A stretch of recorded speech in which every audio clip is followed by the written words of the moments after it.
Ngayong araw nga mga auntie ay samahan nyo kami ng aming team na kumain dito sa Nils Restaurant dito sa Alabang. Ito nga pala ay pa-libre na Sir Ian para sa mga nag-exam.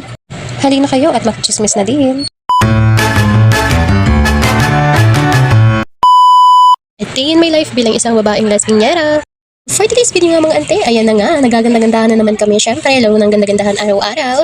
Andito nga pala kami ngayon sa Hop In Hotel sa Alabang mga ante dahil nga sinamahan namin ni Sir Ian itong dalawa para sa kanilang IC exams for today. O ayan, diba? At dahil nga ako din ay naging interesado na sa Pro Life, kaya ayan talagang ako ay naghanap din ng mga kasama para syempre kasama ko sa pag-angat. O diba, ang taray.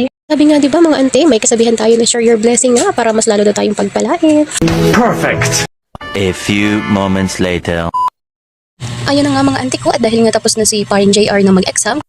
Kaya ayan, waiting na lang sabi ni Tito kasi nga kakain pa kami sa, nag-aabang pa siya ng restaurant na bukas kasi sobrang aga pa ng time na yan. So kaya ayan, waiting lang ang peg. At kami naman ito ng kumare ko ay ayan, nanonood kami dito sa Hop In Hotel ay nag-aabang nga kami ng barila ng movie. Eh wala naman. Ay naku, ang napapanood nga namin ay ulit-ulit lang. Ay Diyos mio. At ito nga si paring JR ayan, sobrang busy pagkaka-cellphone. Ayan yung pinapanood namin mga auntie ko. O diba? Ulit-ulit lang. Kanina pa kami nag-aabang ng magagandang movie. Ayan pala ang pinapanood nila dito. Ay naku. At ayan nga pala, shoutout nga pala sa tita Dayan kong maganda, o diba? Lumapit nga ako sa kanya para mag-video-video, ayan sabi ay pagkakakitaan ko daw siya, ay baka mag 1 million views ito sa iyo tita, ay lagi na kitang isasama sa video ko. Dahil baka magaganda lang ang tinatanggap ni Facebook para mag million views, ay sige, tatargetin kita tita. Ay, ito na nga pala mga auntie, lumabas na nga pala kami at may nakita na si Tito na bukas na restaurant, nakakainan namin bago kami umuwi. Ay, ayan nga pala mga auntie, may kasama kong model, o diba? Pak na pak ang kanyang outfit pang Miss Universe, o diba?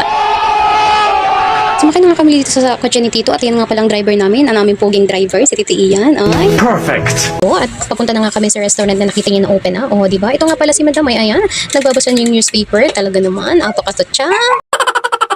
Ayun na nga mga auntie, pagkabababa ko nga sa sasakyan ay ako ay naganda-gandahan. Ay naku, feeling naman maganda. Ay si Tita Dayan lang naman ang maganda. Ay diba? Perfect. Wow!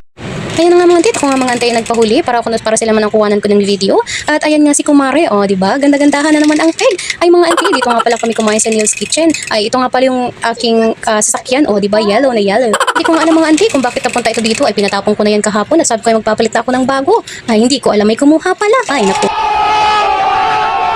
A few moments later. Fast forward na nga mga auntie, ayan na nga mga auntie, andito na nga kami sa loob ng Neil's Kitchen at ayan, nagsisimula na nga kaming mag-order ng aming kakainin, ay diba, syala. Mga ilang minuto na nga auntie, ayan na nga ang aming mga in-order, o diba, bongka. Talagang hindi ka mapagkakamalang walang pera mga auntie dahil nga sa mga pagkain nila, ay naku, ay siya. Ay, sobrang sayo nga namin mga auntie kasi nga talagang kita mo naman sa mukha na talagang masarap ang pagkain nila, talagang enjoy